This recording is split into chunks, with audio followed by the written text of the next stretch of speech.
এক আল্লাহর বান্দা এমন কোনো গুনাহ নাই যে গুনাহ করে নাই। গুনাহ করতে করতে করতে করতে জীবনটা নষ্ট করে ফেললো। মরণের আগে হঠাৎ করে অন্তরে ভয় আসলো, এই গুনাহ নিয়ে কবরে গেলে আমার কবরে উপায় নাই, মরিয়া গেলে আমার সন্তানের মানুষেরা ধিক্কার জানাইবে, খারাপ বলবে। আমি এখন একটু ভালো হওয়ার কোনো রাস্তা আছে কিনা। আল্লাহর বান্দা একজন আলেম ইমাম সাহেবের কাছে চলে গেল। ইমাম সাহেব, হুজুর একটু পরামর্শ দেন, এই গুনাহ থেকে ভালো কেমনে হব। বলে, আমার আল্লাহ ভোর রাত্রে প্রথম আসমানে আসেন, ওই সময় লাইনটা বড় ক্লিয়ার থাকে, ওই সময় ঘরের মানুষও ঘুমায়, আসমান ঠান্ডা, জমিন ঠান্ডা, গাছের পশু পাখিরাও ঘুমায়, জঙ্গলের প্রাণীরাও ঘুমায়, নদীর মাছগুলো ঘুমায় থাকে।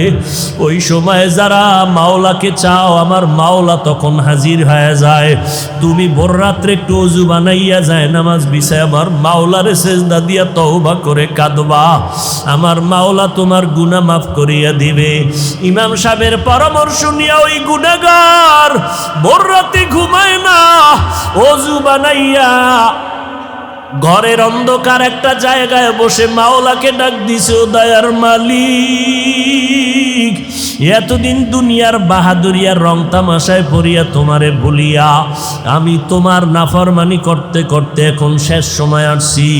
আজকে থেকে আমি ভালো হইতে চাই, আর গুনাহ করব না রে আল্লাহ। আমার গুনার কারণে আমার হাত না পাক, আমার চোখ না পাক, আমার জিহ্বা না পাক, আমার অন্তর না পাক। ও আল্লাহ, তুমি আমাকে মাফ করে দাও। আল্লাহর বান্দা কান্না শুরু করলো। কান্নার আওয়াজ বাড়তে বাড়তে এই পাশে ঘরের মানুষ সজাগ। হঠাৎ করে একটা গায়েবী আওয়াজ আসলো, ও বুড়া আর কাঁদিস না, তোর কাঁদলে কোনো লাভ হবে না, তোর নামটা জাহান্নামীদের খাতায় লেখা হয়ে গেছে। ওই বান্দা এখন আবার কান্না আরো বাড়ায় দিল। বিবি সাহেব ডাক দিয়ে কয়, ও স্বামী আর কেন কাঁদো, তোমার নামটা তো জাহান্নামীদের খাতায় লেখা, তুমি কি আওয়াজটা শোনো নাই? আল্লাহর বান্দা বলে, বিবি, এই দরজা ছাড়া আর কোন দরওয়াজা আছে নাকি যেখানে কান্না করলে আমি ক্ষমা পাবো? কয়, না না, আর কোন দরওয়াজা নাই। আল্লাহর বান্দা বলে, তো আমার আল্লাহ আমারে মাফ না করলেও আমি আর কান্না বন্ধ করব না, এই দরজা ছাড়বো না, আমার জাহান্নামেও যদি যাওয়া লাগে আমি এই দরজা ছাড়বো না, আমার মাওলার দরজা আমি কান্না করে করে মরিয়া যাব। এই কথা বলিয়া যখন আবার কান্না শুরু, বিনয়ের সাথে কাঁদে আর বলে, মালিক, সন্তান হাজারবার অন্যায় করিয়া চোখের পানি ছাড়লে মা বাবার দয়া না হইয়া পারে না, ছাত্র হাজারবার অন্যায় করিয়া ওস্তাদের সামনে চোখের পানি ছাড়লে ওস্তাদের দয়া না হয়ে পারে না। ও আল্লাহ, ওই মা বাবা ওস্তাদের থেকে কি তোমার দয়া কম? তোমার মায়া তো আরো 1000 গুণ বেশি। তুমি আমারে কেন ফিরাইয়া দিবা? যদি আমারে মাফ না করো, রহমান নামটা কেন রাখছো? গফফার নামটা কেন রাখছো? আল্লাহর বান্দা এভাবে যখন আবার কান্না শুরু করে দিল, হঠাৎ করে গায়েবী আওয়াজ বলে, রে বান্দা, আর কাদা লাগবে না, তোর নামটা এখন জাহান্নামীদের খাতায় আর নাই, তোর নাম এখন জান্নাতীদের খাতায় লেখা হয়ে গেছে। সাহাবায়ে কেরাম জান্নাতের টিকিট পাইয়াও জীবনটা বিলাইয়া আমল করেছেন। পয়গম্বরের সাহাবী ওমর কত বড় দামি, সব আম্বিয়া কেরাম আমার আল্লাহ পাকের আশিক। মুসা নবী আল্লাহর আশিক, ঈসা নবী আল্লাহর আশিক, ইব্রাহিম নবী আল্লাহর আশিক। আপনাদের জানা থাকলে একটু বলবেন, আমার আল্লাহ কার আশিক? জানা নেই? সমস্ত নবী পয়গম্বর আমার আল্লাহর আশিক, আর আমার আল্লাহ নিজে হলেন আমার নবী, মায়ার নবী মুহাম্মদের আশিক। ঠিক তেমনি ভাবে সমস্ত সাহাবায়ে কেরাম মুহাম্মদের আশিক। আবু বকর নবীজির আশিক, ওসমান মুহাম্মদের আশিক, হযরত আলী মুহাম্মদের আশিক, সব সাহাবায়ে কেরাম মুহাম্মদের আশিক, মুহাম্মদ নিজে হলেন ওমরে ফারুকের আশিক। আল্লাহ ওমরের উপরে খুশি হইয়া কোরআনে আয়াত নাজিল করেছেন, বাইতুল্লাহ তাওয়াফ করার পরে ওয়াজিব হলো 2 রাকাত নামাজ পড়বে। নামাজ তাওয়াফ করলেন নবী, সাহাবায়ে কেরাম 2 রাকাত নামাজ কোথায় পড়বেন? হজরে আসওয়াদের কাছে, নাকি বাইতুল্লাহর দরজার কিনারায়, নাকি জমজম পানির নিকটে? ওমর বলে, পয়গম্বর, আমার অন্তরের ধারণা বা পরামর্শ, ইব্রাহিম নবী যেই পাথরে দাঁড়াইয়া বাইতুল্লাহ নির্মাণ করেছেন, ওই পাথরে মাকামে ইব্রাহিম নামে পাথরটা আজও আছে। আমার ধারণা বা পরামর্শ, মাকামে ইব্রাহিমের পেছনে নামাজ পড়বেন। নবী বলে, ওমর শুনলাম, সিদ্ধান্ত আসবে পয়গম্বরের দরবারে, আল্লাহর দরবার থেকে। জিব্রাইল আমিন আইসা কয়, ও পয়গম্বর, আল্লাহ জানাইছেন ওমরের পরামর্শ আল্লাহ মেনে নিয়েছেন, আপনাকেও মানতে বলেছি। কি উডেন কেন? মোনাজাত দিয়ে দেব কি? ঔষধে কেউ কষ্ট হইতেছে না? ভাইরা আমার, সাহাবায়ে কেরাম জান্নাতের সুসংবাদ পাওয়ার পরও তাদের হালাত, ইবাদত আরো বাড়ায় দিলেন, আমল বাড়ায় দিলেন। মায়ার নবী বলেন, আমি রাতের বেলা হঠাৎ কানের মধ্যে আওয়াজ, কান্না আসতেছে, কান্নার আওয়াজ। খুঁজতে গিয়া দেখলাম আবু বকর নামাজে দাঁড়ায় দাঁড়ায় কান্না করেন রাতের গভীরে। নামাজ আনতে নবী বললেন, আবু বকর নামাজে কেন কাঁদলেন? বলে, আল্লাহর আদালতে দাঁড়াইয়া হিসাব দেওয়ার ভয় কান্না করেছি। বলে, আপনার নামে না জান্নাতের টিকিট ওকে করা আছে, আবার কেন ভয়? আবু বকর বলে, নবী আপনি বুঝেন না, জানেন না, যে আল্লাহ টিকিট দিছেন ওই আল্লাহ না জানি কোনো অপরাধ হলে টিকিট ক্যান্সেল করে দিতে পারে। অন্তরে ভয়। আবু বকর বলে, নবী কোরআন শরীফের একটা আয়াত আমাকে আজকে বারবার কান্না করাইলো। ইন্নাল্লাহা আশতারা মিনাল মুমিনিনা আনফুসাহুম ওয়া আমওয়ালাহুম বিআন্না লাহুমুল জান্নাহ। আল্লাহ বলে, আমি মুমিনের জান মাল কিনে নিয়েছি, বিনিময়ে মুমিনের জান্নাত দিয়েছি। নবীকে এটা তো খুশির খবর, আবার কাদার কি আছে? আল্লাহ মুমিনের জান মাল কিনে নিয়েছেন, বিনিময়ে মুমিনের জান্নাত দিয়েছে। আবু বকর বলে, নবী কান্নার কারণ, আমি একটা কাপড়ের দোকান দেই, আমি ব্যবসা করি, কাপড়ের ব্যবসা। আজকে সকালবেলা একজন আম্মা জানাচ্ছেন আমার দোকানে বহুদিন আগে একটা কাপড় নিয়েছিলেন, আজকে ফেরত দিয়া চলে গেলেন, টাকা নিয়ে গেলেন। আমি জিজ্ঞাসা করেছিলাম, আম্মা জান আমার দোকান থেকে কাপড় নিয়ে গেলেন, আবার ফিরাইয়া দিলেন কেন? মহিলা এক কথায় বলে দিল, আবু বকর তোমার দোকানের কাপড় আমার পছন্দ হয় নাই, ওই সময় ফেরত দিতে চেয়েছিলাম, ব্যস্ততার কারণে পারি না, আজকে দিয়া গেলাম। আবু বকর বলে, নবী হাসরের ময়দানের বয়ান তো আপনি করেছেন আর কাঁদছেন, আমিও কান্না করেছি। হাসরের ময়দান নাকি অনেক ভয়ঙ্কর হবে। বলে, হ্যাঁ আপনিই তো বয়ান করে বলেছেন, এই জমিনের মধ্যে হাসরের মাঠ কায়েম হয়ে যাবে। আল্লাহ পাক কাহ্হারিয়াত নামের আওয়াজ দিবেন, লিমানিল মুলকুল ইয়াউম লিল্লাহিল ওয়াহিদিল কাহ্হার। আল্লাহ পাকের ওই বিকট আওয়াজে হাসরের ময়দানটা থরথর করে কেঁপে উঠবে। ওই সময় সূর্যটা মাথার উপরে আসবে। আল্লাহ বলবেন, সূর্য তোর যত মুখ আছে নিচে কর, তাপমাত্রা জমিনের মধ্যে ছেড়ে দে। সূর্যের এমন গরম তাপ শুরু হয়ে যাবে, সূর্যের গরমে জমিন, মাটির জমিন তামা হয়ে যাবে। মানুষগুলো সব উলঙ্গ দাঁড়াবে। ওদিকে জাহান্নামের আওয়াজ, জাহান্নাম চিৎকার দিয়া বলবে, ও দয়ার মালিক, গুনাহগারগুলো কই? আমার পেটে দাও, আমার পেটে ক্ষুধা গুনাহগারগুলো বেনামাজিগুলো দিয়া দাও, নবীর সুন্নাত জবাই করনেওয়ালাগুলো আমার পেটের মধ্যে দাও।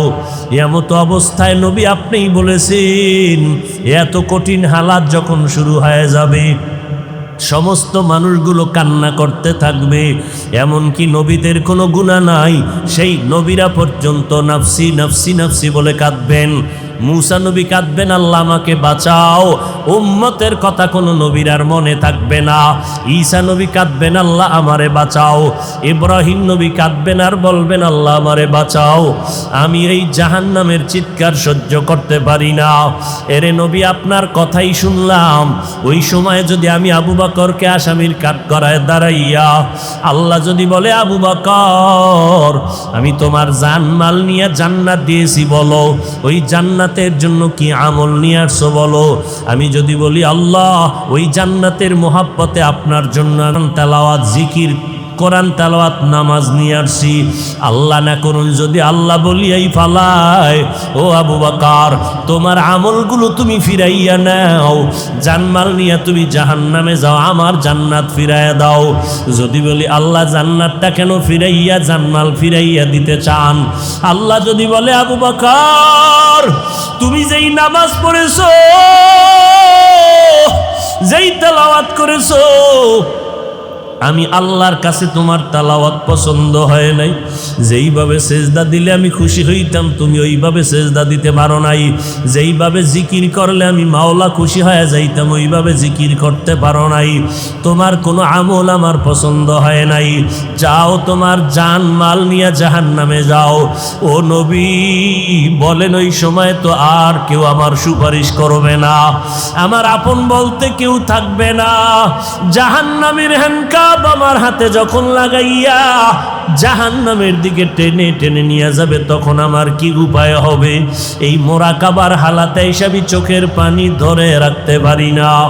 ও নবীর উম্মতের দল, সাহাবায়ে কেরাম জান্নাতের টিকিট পাওয়ার পর যদি এত এলেম, এত আমল, এত তাকওয়া, এরপরও যদি জীবনটা ভর কান্না করেন জান্নাতের টিকিট পাইয়া, ভাইজান আপনি একটু আমল নামার দিয়ে তাকাইয়া দেখেন। আজকে আমি হাফিজুর রহমান বক্তা হইয়া ফেনীর স্টেজে বয়ান করি, আসলে আমার গুনার খবর যদি এলাকার মানুষ জানতো, কেউ আমার চেয়ারে বসাইতো না। আপনি আপনার গুনার দিয়ে তাকাইয়া দেখেন কি পরিমাণ জীবনে অপরাধ করেছেন, মা জানে না, বাবায় জানে না, ভাই বোনেরা জানে না। আমার গুনার খবর আমার মা বাবা জানলে কেউ সম্মান করত না, আমার স্ত্রী আমাকে স্বামী বলে পরিচয় দিত না, আমার সন্তান আমার অন্যায়ের খবর জানতে পারলে আমাকে বাবা বলে ডাকতো না। আল্লাহ বলে, রে গোলাম আমি জানার পর একবারের জন্য রাগ করে পানিও বন্ধ করি নাই, বাতাস বন্ধ করি নাই, খানাও বন্ধ করি নাই, বরং আমি আল্লাহ তোরে এত আদর করিয়া বানাইছি, এমন একটা রাত্র নাই যে তোরে আমি ক্ষমার ঘোষণা নিয়ে প্রথম আসমানে আসি না। আমি আল্লাহ প্রত্যেকটা রাতের শেষ অংশে আমি প্রথম আসমানে এসে আমার গুনাহগারদের ডাকি, আলা মিন মুস্তাগফিরিন ফাগফির আলা। ও গুনাহগারের দল, আর কত ঘুমাবি? ওরে অন্যায় করছো, তোর বাড়ির দরওয়াজায় পুলিশ, তোরে গ্রেফতার করার জন্য বাড়ির চারপাশে পুলিশ ঘেরাও দিয়া ধরে রাখছে, তুই বের হলে তোরে এখন হ্যান্ডকাপ লাগায় জেলখানায় নিবে, এই খবর পাইলে তো ঘুমাইতে পারো না। ওরে তোরা গুনাহগার যারা গুনাহ করেছো, তোর পেছনে তো আজরাইল হাজির, জাহান্নামের ফেরেশতারা তোর পেছনে রেডি, মরিয়া গেলে হ্যান্ডকাপ লাগায় দিবে। ওই জাহান্নামী ফেরেশতার হাতে ধরার আগে টুইটা আল্লাহ কইয়া ডাকবে,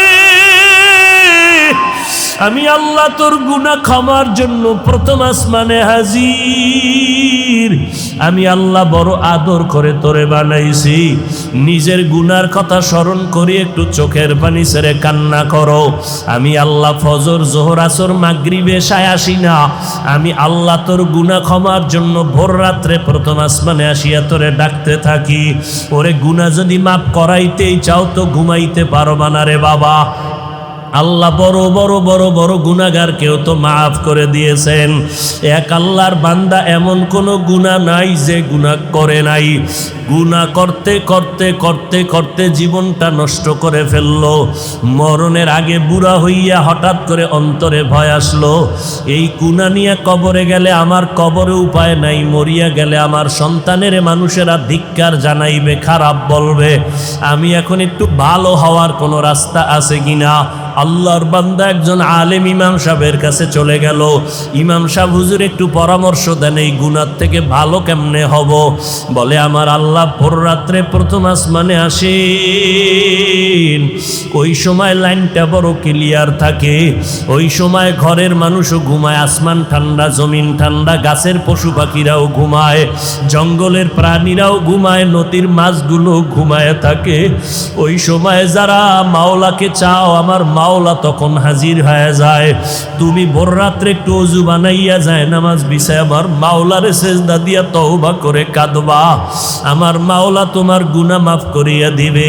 ইমাম সাহেবের পরামর্শ নিয়ে ওই গুনাহগার ভোর রাতে ঘুমায় না, ওযু বানাইয়া ঘরের অন্ধকার একটা জায়গায় বসে মাওলাকে ডাক দিছে, ও দয়ার মালিক, এতদিন দুনিয়ার বাহাদুরিয়ার রং তামাশায় পড়িয়া তোমারে ভুলিয়া আমি তোমার নাফরমানি করতে করতে এখন শেষ সময় আসছি।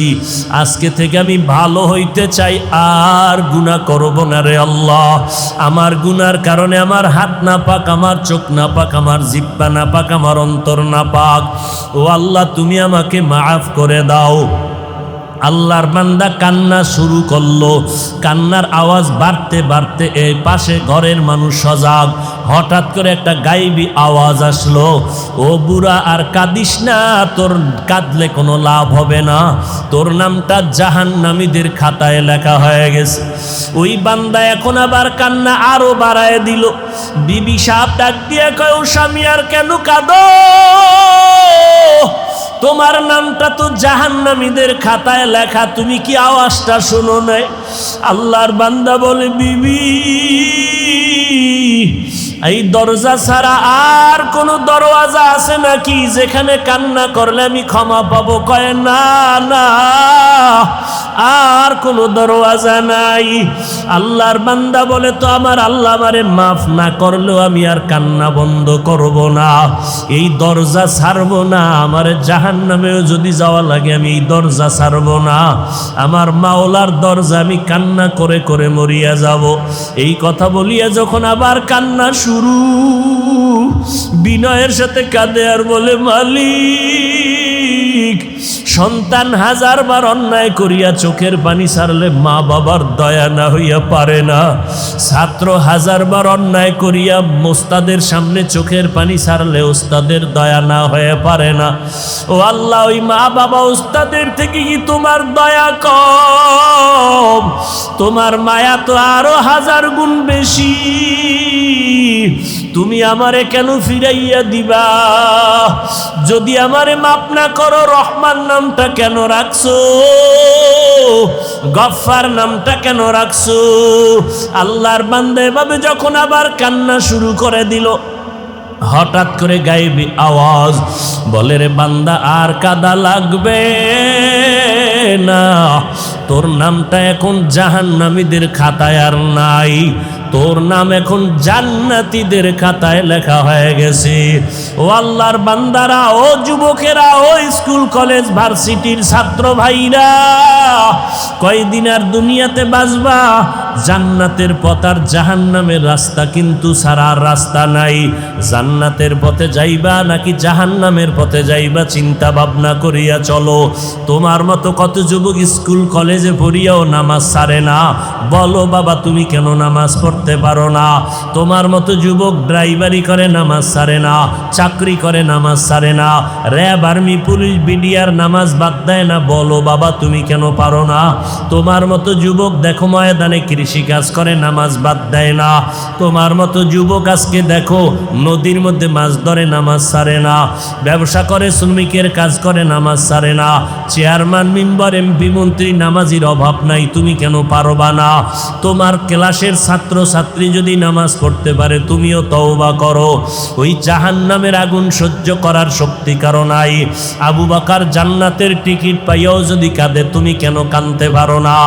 গুনার কারণে আমার আল্লাহ তোমার উপরে বেজার, গুনার কারণে দিলটা পাথর, এজন্য চোখে তোমার পানি নাই। আল্লাহকে, আমার আল্লাহকে মোহাব্বত করে ডাকো আর বলো, আল্লাহ কান্নাওয়ালা চক্ষু দান করো। যেই চোখে পানি নাই ওই চোখ দিয়ে আমার কোনো লাভ নাই। যেই জবানে মাওলার জিকির নাই সেই জবান দিয়ে কোনো লাভ নাই। যেই কলবে আখেরাতের ফিকির নাই সে কলব দিয়া লাভ নাই। আজকে থেকে পেছনের গুনার কথা স্মরণ করে তওবা করো। আল্লাহকে অন্তর দিয়া বলতে থাকো, আল্লাহ মরিয়া গেলে যাব, আর নামাজ ছাড়ব না, মা বাবারে কষ্ট দিব না, ওলামায়ে কেরামের বিরোধিতা করব না, নবীর সুন্নাত অনুযায়ী নামাজ পড়ব, কোরআন তেলাওয়াত করব, গুনাহ থেকে নিজেকে বাঁচাবো। আল্লাহর মহব্বতে তওবা করার যদি নিয়ত হয়, খাঁটি অন্তরে আমার মাওলাকে অন্তর দিয়া ডাকো আর তওবা করো। আমার আল্লাহ দরজা খুলে দিয়া বলে, বান্দা জীবনের সব গুনাহ এক সেকেন্ডে আমি ক্ষমা করে দিব। আমার আল্লাহ কুদরতের নজর দিয়া রাখছেন। আল্লাহর কাছে বিনয়ের সাথে বলো, রে বাবা যত কিছুই হোক না কেন আমি কোনো বিপদে আর আল্লাহকে ছাড়ব না, নবীর তরিকার বাইরে চলবো না, দাড়ি কাটবো না, বেপরদায় চলবো না, গালি দিব না, গীবত শেখায়াত করব না, ওলামায়ে কেরামের বিরোধিতা করব না, মা বাবার দোয়া নিয়ে 5 বেলার নামাজ পড়িয়া সামনে আগাবো। আল্লাহ আমাদের সবাইকে তৌফিক দান করেন, আমাদের তওবাওয়ালা জিন্দেগি দান করেন, তওবার উপরে মজবুত হইয়া চলার তৌফিক দান করেন, আমিন। ইন্নাল্লাযীনা আমানু ওয়া আমিলুস সলিহাতি কানাত লাহুম জান্নাতুল ফিরদাউসি নুজুলা। জান্নাতের মধ্যে সর্বোত্তম জান্নাতের নাম জান্নাতুল ফিরদাউস। আল্লাহ কয়, ওই জান্নাত আমি 2 গুণওয়ালা মানুষের দান করব। 1 নম্বর গুণের নাম পরিশুদ্ধ ঈমান, 2য় গুণের নাম নেক আমল। যেখানে ঈমানের বয়ান সেখানে আমলের বয়ান। সাহাবায়ে কেরামদের থেকে বড় মাওলানা, বড় মুফতি, বড় মুহাদ্দিস, বড় শাইখুল হাদিস, বড় মুত্তাকি জমিনে কেউ নাই, আসবেও না। আমল। আল্লাহ 4টা জিনিসের শপথ করে বলেন, সব মানুষ আমি সুন্দর করে বানাইলাম। অত্তিন, অজ্জাইতুন, অতুরি সিনিন, ওয়া হাদাল বালাদিল আমিন। লাকাদ খালাকনাল ইনসানা ফি আহসানি তাকওয়িম সুম্মা রাদাদনাহু আসফালা সাফিলিন। আমি মানুষের এত সুন্দর অবয়ব দিয়া বানাইছি, এই মানুষ যদি সৌন্দর্য ধরে রাখতে না পারে চূড়ান্ত জাহান্নামের সীমানায় চলে যাবে। ইল্লা, তবে তারা যাবে না যাদের মধ্যে 2টা গুণ থাকবে। ইল্লাল্লাযীনা আমানু ওয়া আমিলুস সলিহাত ফালাহুম আজরুন গায়রু মামনুন। 1 নাম্বার গুণের নাম পরিশুদ্ধ ঈমান, 2য় গুণের নাম হলো নেক আমল। ও পাগলের দলেরা, আমল লাগবে না কোন সূরায় কয়? আল্লাহ কয়, আমি তোরে পাঠাইছি দুনিয়াতে আমলের পরীক্ষার জন্য। তাবারাকাল্লাযী বিয়াদিহিল মুলক ওয়া হুয়া আলা কুল্লি শাইইন কাদির আল্লাযী খালাকাল মাউতা ওয়াল হায়াতা লিয়াবলুয়াকুম আইয়ুকুম আহসানু আমালা ওয়া হুয়াল আজিজুল গফুর। আইয়ুকুম আহসানু আমালা, আমি আল্লাহ যাচাই করে দেখবো কারা উত্তম আমল করো।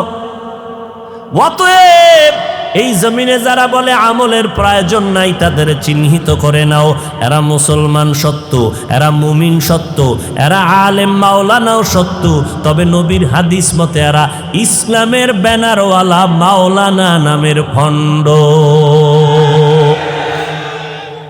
قال النبي صلى الله عليه وآله وسلم ألا إن ইন্না শাররাশ শাররি শিরারুল উলামা ওয়া ইন্না খায়রাল খায়রি খিয়ারুল উলামা।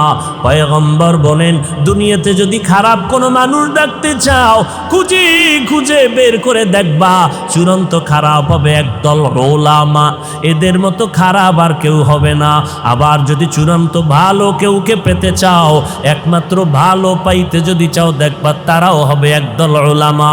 উলামাদের মতো দামি কেউ নাই।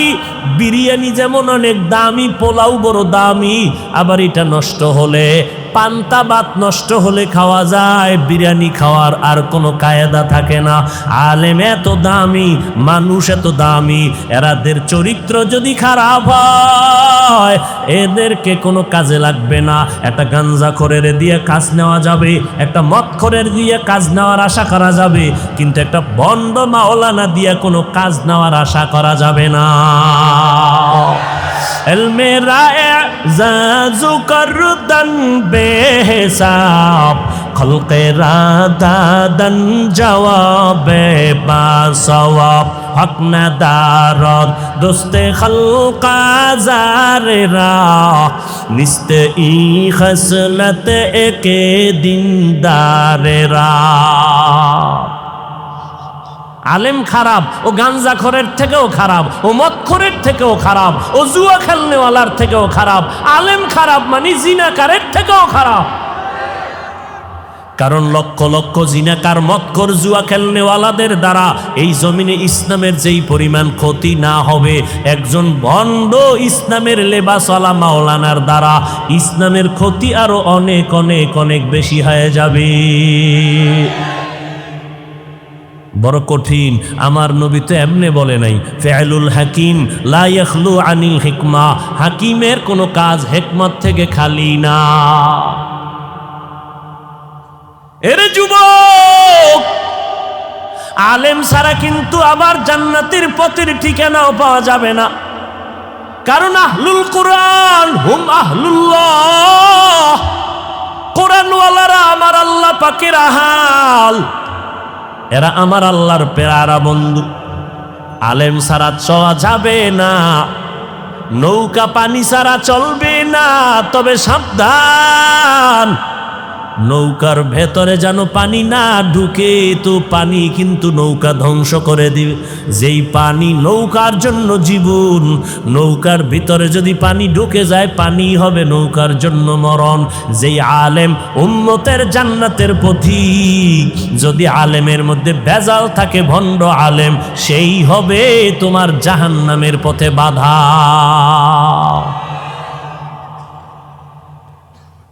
ভাইরা আমার, আল্লাহ পাক বলেন, আমি কসম করে বলছি, সারা দুনিয়ার মানুষগুলো জাহান্নামে যাবে। আল্লাহর কসমের কথা, সারা দুনিয়ার মানুষ জাহান্নামে যাবে, 4 গুণওয়ালা মানুষ জান্নাতে যাবে। ওয়াল আসর ইন্নাল ইনসানা লাফি খুসর ইল্লাল্লাযীনা আমানু ওয়া আমিলুস সালিহাত। আল্লাহ পাক বলেন, আসরের শপথ, সব মানুষগুলো জাহান্নামে যাবে, 4 গুণওয়ালারা জান্নাতে যাবে। 1 নাম্বার গুণের নাম ঈমান, দ্বিতীয় গুণের নাম হলো নেকামল। আমল লাগবে নি? জোরে বলেন। সাহাবায়ে কেরাম আমল করছেননি? সাহাবায়ে কেরামের মতো বড় ইলমওয়ালা, আমলওয়ালা, তাকওয়াওয়ালা বর্তমানে কেউ আসেনি? কিয়ামতের আগে আসবেনি? না না না। অথচ আবার এই সাহাবায়ে কেরামের মধ্যে 10 জন সাহাবা জমিনে থাকতে জিন্দা হালাতে জান্নাতের টিকিট পেয়েছিলেন। কয়জন? আর আস্তে করে বলেন, জানা থাকলে বলবেন। প্রথম সিরিয়ালে কার নাম? দ্বিতীয় সিরিয়ালে কার নাম? তৃতীয় সিরিয়ালে কার নাম? চতুর্থ সিরিয়ালে কার নাম? রাদিয়াল্লাহু আনহুম আজমাইন। বর্তমান বাংলাদেশের জমিনে দাঁড়াইয়া এক মাওলানা নামের ভণ্ড কয় ওমরে ফারুক হলো একজন ভণ্ড। আরো জোরে ক, নাইলে হুজুরেও মার খাইবে, তোরাও খাবি। ওই মাওলানা ওমরকে ভণ্ড বলার কারণে, যেমন ওই মাওলানা আমার নবীদেরকে দোষী বলার কারণে, ওই মাওলানা কালেমাকে কুফরি করার কারণে, ওই মাওলানা কোরআনে ভেজাল আছে বলার কারণে যেমন বেঈমান, এই মাওলানার ভক্ত যদি কেউ থাকো, প্রতিবাদ না করে যদি চুপ থাকো, তুমি চুপ থাকার কারণেও তুমি বেঈমান। মাওলানার গোলামি করিস না, মাওলার গোলামি কর। মাওলানার গোলামি না মাওলার। या इलाही मुझसे मुझको दूर कर, ताके देखो मुझ में तुझको। এক জায়গায় এই বয়ানটা এভাবে করতেছিলাম এই কয়েকদিন আগে।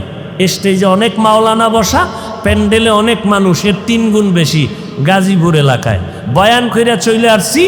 এই যে কোরআনে জাল আছে কালেমা কুহুরি, পরে শুনি কি মাওলানা সাহেবরা বলতেছে হাফিজ সাহেবরে বয়ান করতে দাওয়াত দিয়া এই কথা বলতে আমরা আনছি।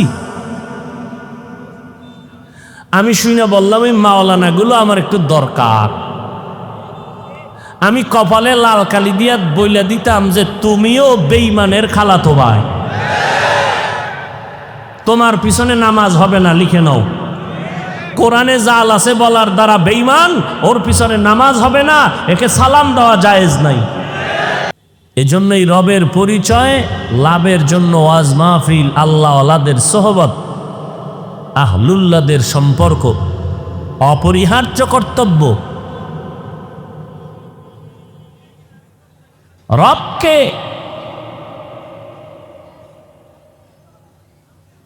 রবের পরিচয় দিয়া বলেন উভয় জগতের রক্ষণাবেক্ষণকারী, জগৎসমূহের রব।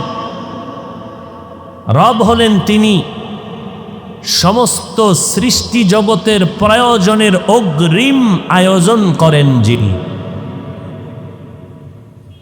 সমস্ত সৃষ্টির প্রয়োজনের অগ্রিম আয়োজন যিনি করেন তিনি হলেন রব। অগ্রিম। পৃথিবীতে আমি আসব, আমার আসার আগে অগ্রিম আমার খানার আয়োজন করেছেন কে? তিনি আমার রব। আমার চলার জন্য রাস্তার প্রয়োজন, আমি হাঁটার আগে আমার রাস্তার ব্যবস্থা করেছেন তিনি রব।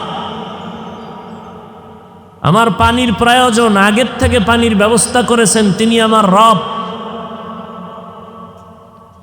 রবকে অস্বীকার করার কোনো সুযোগ নাই। যারা করে এরা নিকৃষ্ট গাদ্দার, মানুষরূপী হায়ওয়ান।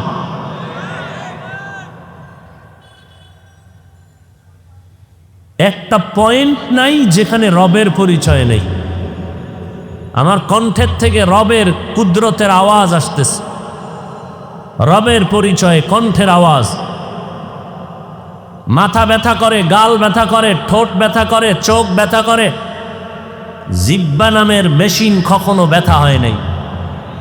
কোটি কোটি কোটি কোটি সহস্র কোটি কথা জিহ্বা নামের মেশিন দিয়া সাপ্লাই হচ্ছে, বের হচ্ছে। এই কথা বডির কোথায় জমা আছে, কিভাবে সাজানো আছে, আজও পর্যন্ত কোনো গবেষকরা বের করতে পারলো না। সার্জারি ডাক্তারেরাও বের করতে পারলো না মানুষের কথা কোথার থেকে বের হয়, কথাগুলো বের হয়ে কই যা। মাইক চলে, ফ্যানের বাতাস দিতে হয় না, আগুন ধরে যাবে লাগাতার চললে। জিহ্বা নামের মেশিন চলতেছে চলতেছে চলতেছে 60, 70, 80 বছর, 1 সেকেন্ডের জন্য বন্ধ নাই। ঘুমের ভিতরেও মেশিন চলে, ঘুমের ভেতরেও চলে। এই কথাগুলো একটার পরে একটা, একটার পরে একটা, একের পর এক কথা সাজাইয়া আমি ডায়েরিতে লিখে আনি নাই যে আজকে এখানে এই বয়ান করব, এই কথার পরে এই কথা বলবো।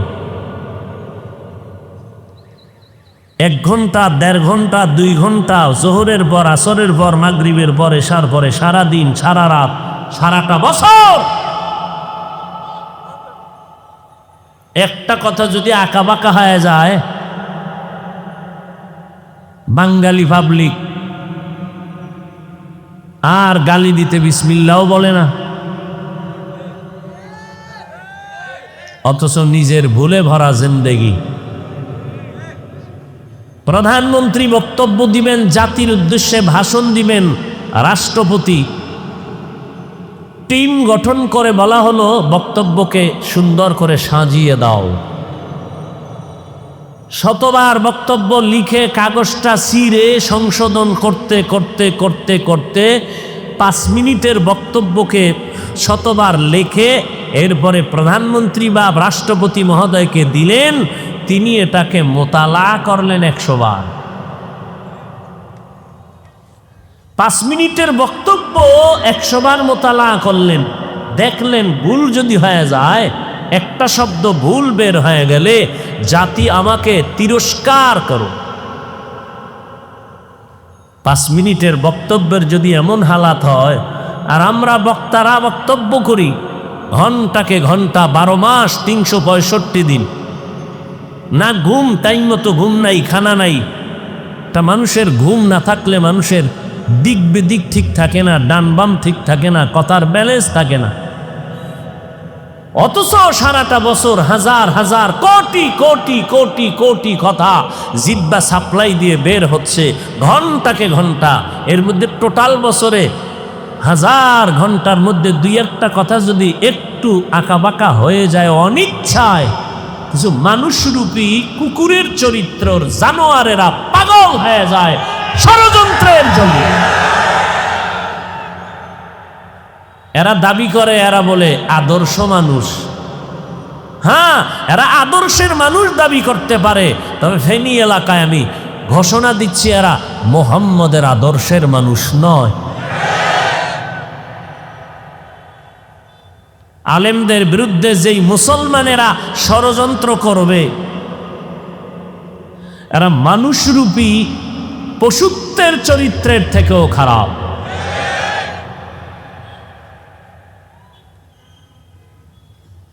কোথায় যাবেন, কি করবেন, হিসাব মিলানো দরকার।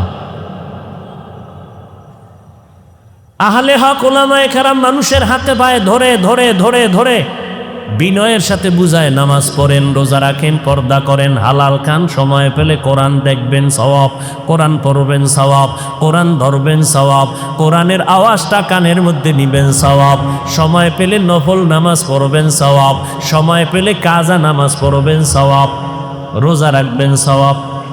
আহলে হকদের কান্না ভরা দাওয়াত। ঠিক এর পার্শ্বে আরেক দল ইসলামের ব্যানারওয়ালারা আমলের বিরুদ্ধে উম্মতকে অপপ্রচেষ্টায় উম্মত যেন আমলের দিকে আগাইতে না পারে সেই চক্রান্তে লিপ্ত। বলে কাজা নামাজ লাগে না, নফল লাগে না, বিতির লাগে না, কোরআনের অর্থ যদি না জানো পরে কোনো লাভ হবে না। যেই কোরআন আমাদের মূল ভিত্তি, সব এখন আলেমরা আমলের বয়ান করে, বয়ান শুনে শুনে মানুষ আমলের দিকে আগায়। এবার একদল আলেম ইসলামের ব্যানারওয়ালারা পেছনে নামিয়া শুরু করলো, ওলামায়ে কেরাম আলেম ওলামা মানা যাবে না, পীর মানা যাবে না, কোনো মাওলানা মানা যাবে না, পীর বাদ, ইমাম বাদ, মাযহাব বাদ, সব বাদ। এগুলো লাগে না, কোনো মাওলানা কামে লাগে না, সব মাওলানা বন্ধ করে দাও, কোনো ফিসাব টিসাব কাজে লাগবে না, কোনো মুরব্বি নাই। কি মানবা? কয় হাদিস মানো। হাদিস মাওলানা টাওলানা বাদ, মাযহাব বাদ, হাদিস মানো। আর একটু আপডেট হয়েছে দুনিয়া, এখন আর এক দল বেরোয় বলে না হাদিসও বাদ। কি মানবা? বলে কোরআন। কোরআন মানো, শুধু কোরআন মানো, হাদিস মানার দরকার নাই। বর্তমান এই দলটা খুব মানুষের ভেতরে ঢুকার প্রচেষ্টা আজ লিপ্ত। এরা বলে আমরা হাদিসও মানি না, শুধু কোরআন মানি। এই দলের নাম আহলে কোরআন। আর একটু আপডেট হইয়া আর এক মাওলানা একাই আমরা কোরআন পুরা মানার দরকার নেই। কোরআন মানো, তবে পুরা মানার দরকার নাই। ওয়াসসামা ইযাতিল বুরুজ, এই সূরাটা মানা যাবে না, এটা কোরআনে না, এটা কোরআনের জাল, সূরা জাল। এই মিয়া, মাইশেরে কি কইবেন? খারাপ মানুষ, সাধারণ মানুষকে কি কইবেন? মাওলানা শব্দের এই যদি অবস্থা হয়, মাওলানা নামের টাইটেল লাগাইয়া বলে কোরআনের ভেতরে জাল। মাওলানা নামের টাইটেল লাগাইয়া বলে লা ইলাহা ইল্লাল্লাহ মুহাম্মাদুর রাসূলুল্লাহ, কালেমা বন্ধ করে দাও, কালেমা কুফরি। নাউজুবিল্লাহ। না জুতার বাড়ি খাওয়ার অপেক্ষায় আছেন না? সোজা হবেন না ফিডার না খাইয়া। আর এক মাওলানা বলে নবীরা অপরাধ করেছেন। নবীরা শুধু অপরাধ করেন নাই, আল্লাহ অপরাধ করাইছেন। ও যুবকেরা, কোরআন শরীফে জাল আছে কথাটা মানো, কালেমাটা কুফরি মানো। নবীরা অপরাধ করেছেন, এই কথাগুলো কোনো আওয়ামী লীগওয়ালারা বলে নাই, বিএমপি ওয়ালারা বলে নাই। কথাগুলো বলেছে মাওলানা নামের কলঙ্ক ভণ্ডরা।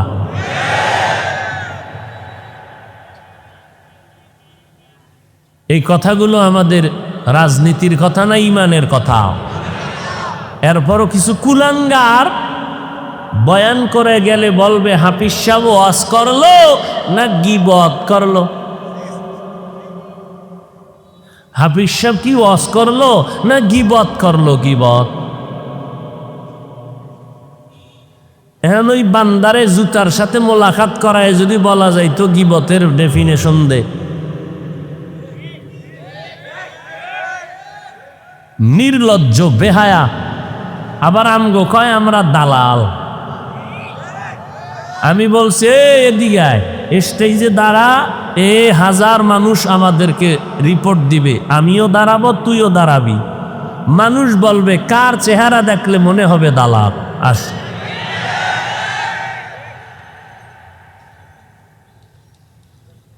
মানুষের পায়ে ধরে ধরে নামাজের কথা বলি, রোজার কথা বলি, দাড়ির কথা বলি, সহ্য হয় না?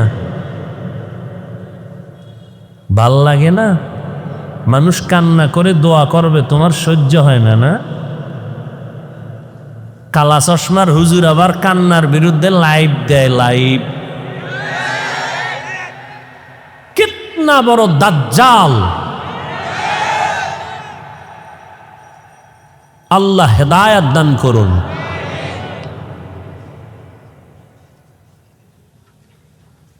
হায় হায় হায় হায়, কি বয়ান শুনবেন? কোরআনে জাল আছে, এই যদি হয় অবস্থা, তো ইসলাম কই, আল্লাহ কই, আমগো হুজুরগিরি কই? কোরআন নাই তো কিছু নাই। ওটারে জুতা দিয়া ভিডাইয়া তওবা কোরআনের ভরে না নতুন বয়ান।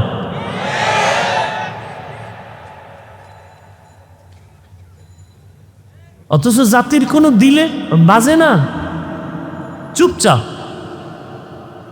আল্লাহ সারাইছে, আল্লাহ কুদরতের হাত দিয়ে আমগো হেফাজত করছে।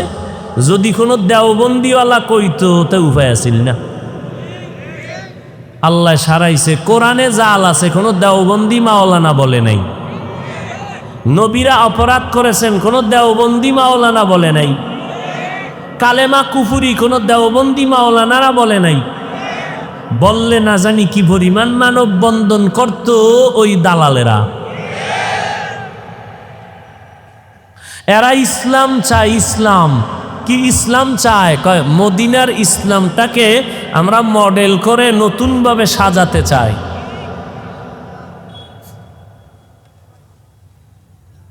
এই বাতিলের সাথে আর আহলে হকের ব্যবধান কিন্তু দেখতে মনে হয় সামান্য, কিন্তু বিশাল। এরাও ইসলামের কথা বলে, আমরাও ইসলামের কথা বলি। ব্যবধান কি? এদের উদ্দেশ্য হইল ক্ষমতা, মাঝখানে ব্যবহার করে ইসলাম। আর আহলে হকের উদ্দেশ্য ইসলাম, মাঝখানে ক্ষমতা থাকলে থাকলো, না থাকলে নাই। ইসলামের ক্ষতি হতে দেয়া যাবে না। আর বাতিলের উদ্দেশ্য কি? ক্ষমতা। ইসলামটাকে সিঁড়ি বানাইছে, সিঁড়ি। ক্ষমতায় যেতেই হবে। ইসলাম থাকলে থাকলো, না থাকলে নাই। দাড়ি থাকলে থাকলো, না থাকলে নাই। টুপি থাকলে ভালো, না থাকলে নাই। পর্দা থাকলে ভালো, না থাকলে নাই। ক্ষমতার চেয়ার পাইতে হলে বেপর্দায় ইফতার খাওয়াও জায়েজ। ক্ষমতা দরকার, ইসলাম পরে চেয়ারে বসবো, এরপরে ইসলামের কথা বলবো। এর আগে কিছু বলা যাবে না, আগে ক্ষমতায় যেতে হবে। আর আহলে হকের আগে ইসলাম ঠিক রাখতে হবে। আমার ইসলাম ঠিক রাখার পরে যদি কোনো ব্যক্তি ওয়েলকাম জানাও, ধন্যবাদ, বুকে বুক লাগাবো। আর যদি বলো না, তোমাকে আসমান দিব, জমিন দিব, ক্ষমতা দিব, গুল্লিবাড়ি তোর ক্ষমতা, আল্লাহ রসুলের আদর্শের ক্ষতি করে কোনো ক্ষমতার দরকার নাই।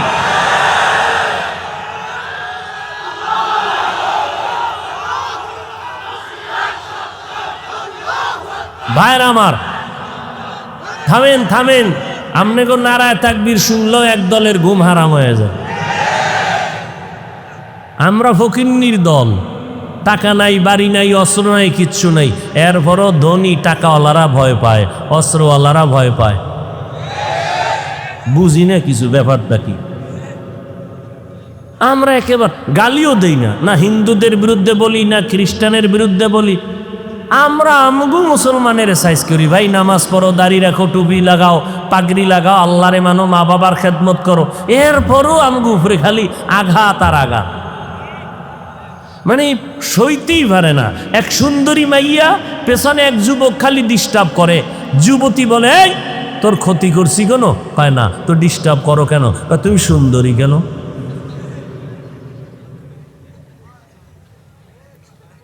আমরা কেউ গালি দিই না, এরপর আমার উপরে এক মহা মুসিবত। এক অন্ধ বুড়ি হারিকেন জ্বালাইয়া সন্ধ্যার ভরে রাস্তায় হাঁটে। কে?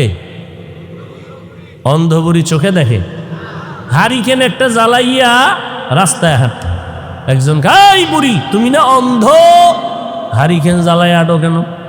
আরে পাগল, হারিকেন জ্বালাইয়া হাঁটি আমি পথ দেখার জন্য না, কোনো মগায় যেন আমারে ধাক্কা না দেয়, এই জন্য হারিকেন জ্বালাইছি। আমরা তো স্লোগান দেই, আমরা তো নারায়ে তাকবীর বলি আল্লাহর বরত্বকে প্রমাণের জন্য। আমরা তো চিৎকার দেই আল্লাহর বরত্বকে মানুষের কানে পৌঁছানোর জন্য, যে আমরা নাস্তিক বেঈমানের সাথে, আমরা হিন্দু বৌদ্ধের বিরুদ্ধে কোনো যুদ্ধ করার জন্য এখানে আসি নাই। কিন্তু আমাদের আওয়াজ আমার আল্লাহ নিয়ে যেন কথা না বলো, আমার রসুল নিয়ে যেন কথা না বলো, আমার ইসলাম নিয়ে যেন কোনো কথা না হয়, আমার আল্লাহর কোরআন নিয়ে যেন কথা না হয়, এই সতর্ক বার্তা দেই আমরা নারায়ে তাকবীরের চিৎকার দিয়ে। আমাদের ঈমান আমল হেফাজতের জন্য, কাউকে আক্রমণ করার জন্য না। আমরা সন্ত্রাসী না, আমাদের সন্ত্রাস কোনো কাজ না, বরং ইসলামে কোরআন শরীফের পৃষ্ঠায় পৃষ্ঠায় জিহাদের বয়ান হলো সন্ত্রাস নামের আগুনকে নিভাইয়া দেওয়ার পানি। তবে তবে সব দোষ আর একদিকে দেন কেন? আঙ্গুল একটা দিয়ে বললেন তুই খারাপ, 3 আঙ্গুল আমাকে নিচের থেকে ইশারা করে আমি খারাপ। সব বাহিরে দোষ দেন কেন? আমরাও তো কিছু ভুলে চালে উল্টা পাল্টা পথে চলতেছি। ইসলাম ইসলাম ইসলাম ইসলাম কইরা এরপর যদি মানুষ হত্যা করি, ইসলাম ইসলাম করে যদি উগ্রতার প্রচার করি, তাহলে তো সাধারণ মানুষ বিগড়ে যাবে, আমাদের উপরে খারাপ ধারণা আসবে। আমি আলেম হইয়া যদি উম্মতকে মেসেজ দিতে না পারি সান্ত্বনা, তাহলে মানুষ আলেম থেকে কি পাবে? আওয়ামী লীগওয়ালারা যদি এখানে ব্যানার টানায় বলে আসো, বিএমপির কেউ আইব? বিএমপিওয়ালারা ব্যানার টানায় যদি বলে আসো, আওয়ামী লীগের কেউ আইব? বিএমপিওয়ালার ব্যানারে আওয়ামী লীগ যায় না, আওয়ামী লীগের ব্যানারে বিএমপি যায় না। ফেনীর মিজান ময়দানে এটা কেমন ব্যানার, যেই ব্যানারে সব দলের লোক হাজির? এটা আমি বক্তা সহ দুনিয়ার সব বক্তাকে চিন্তা করে বয়ান শুরু করতে হবে। নাই চিন্তা নাই, সব দলের লোকগুলো এখানে আসছে, না খাওন আছে না ঘুম আছে, বসার জায়গা ভালো না, খাওন তো নাই, ওই ফাঁকে দিয়া টাকা কিছু নিয়ে আইছিল, এটা হুজুরেরা বুদ্ধি কেরা রাইখে দিছে দিনের খেদমতের চাপা দিয়া।